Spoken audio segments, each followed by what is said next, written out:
সবাইকে স্বাগত জানাচ্ছি অনুগল্পের পাপার বার্থডে ব্লগে। আপনারা জানেন কিছুদিন আগে অনুগল্পের পাপার বার্থডে ছিল, কিন্তু আমি কখনোই চাইলেও গরম গরম হচ্ছে ব্লগ আপলোড করতে পারি না, কেন আমি যথেষ্ট পরিমাণে সময় পাই না।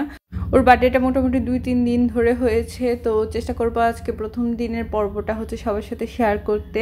আশা করি সবাই পুরো ভিডিওটা দেখবেন, আর ভিডিওটা অনেক ইন্টারেস্টিং হবে। আই থিঙ্ক আপনারা সবাই খুবই এনজয় করবেন। সো কথা না বাড়িয়ে চলে যাই মূল পর্বে। তো যেটা হয়েছে বার্থডে বলতেই হচ্ছে প্রথমে যা থাকে হচ্ছে কেক। তো আমি 2 রকমের কেক তৈরি করেছিলাম, একটা হচ্ছে চিজ বেক কেক আর একটা হচ্ছে রেগুলার নর্মাল যে কেক, সেটা ড্রাই ফ্রুট দিয়ে তৈরি করা হয়। তো আমি একদিনে 2টো কেক করার মতো সময় পাইনি, তো আমি যেটা করেছিলাম চিজ বেক কেকটা আগে হচ্ছে প্রিপেয়ার করে রেখেছিলাম আগের দিন, আর যেদিনকে রাতে হচ্ছে কেক কাটবো সেদিনকে হচ্ছে আমি নর্মাল যে আমরা পাউন্ড কেকগুলো তৈরি করি ড্রাই ফ্রুটস দিয়ে, ওইটা তৈরি করতে যে আমি অনুগল্পের কাছে ধরা খেয়ে যাই। সেটা হচ্ছে অনুগল্প দেখে ফেলে যে আমি কেক তৈরি করছি, ও এখন হচ্ছে ও বানাবে। তো আমার কাছে বায়না ধরেছে যে ও কেক বানাবে পাপার জন্য। তো ঠিক আছে, ও কেক বানাতে বানাতে ড্রাই ফ্রুটস খাওয়াও শুরু করে দিয়েছে।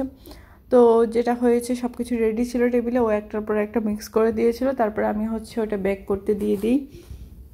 এই তো এইভাবেই হচ্ছে আমাদের কেক প্রিপারেশনটা হয়ে গিয়েছে।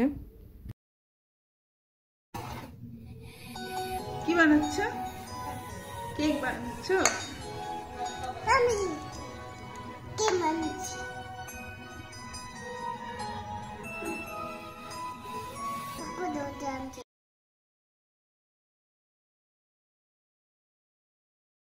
Happy birthday. Yes. চলো পাপাকে নিয়ে আসি। ওকে, surprise. Okay, surprise.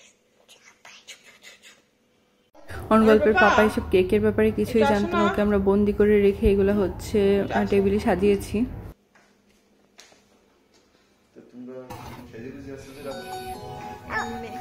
Happy birthday. Surprise!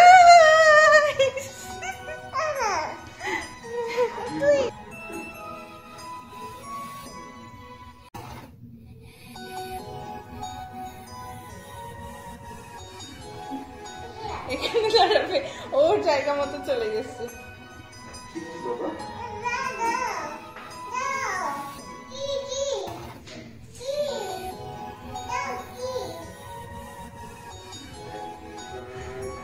Happy birthday to you. Happy birthday to you. Happy birthday dear lovely Papa.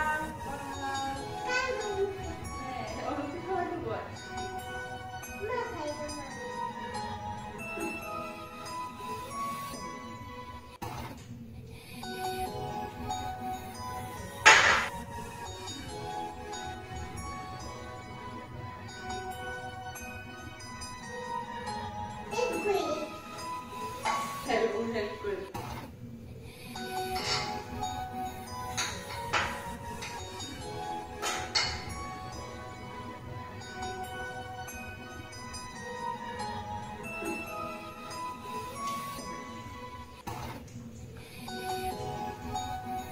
পাইস না খাওয়া দিতে হয় না বাড়ি।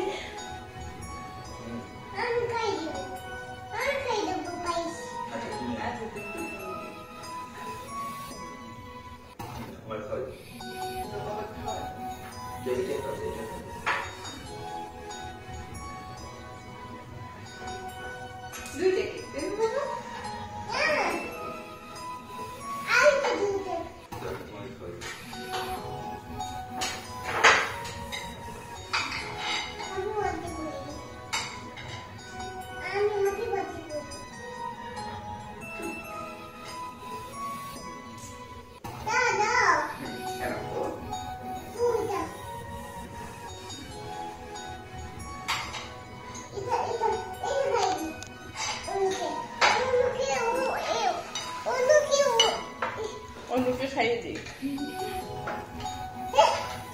কখন এত কিছু করলো? কেকটা জাস্ট ওয়াও ছিল।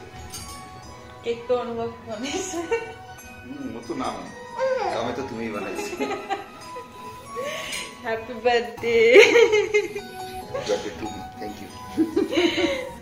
সবাই অমিতের জন্য অনেক অনেক দোয়া, আশীর্বাদ, শুভকামনা করবেন। Thank you.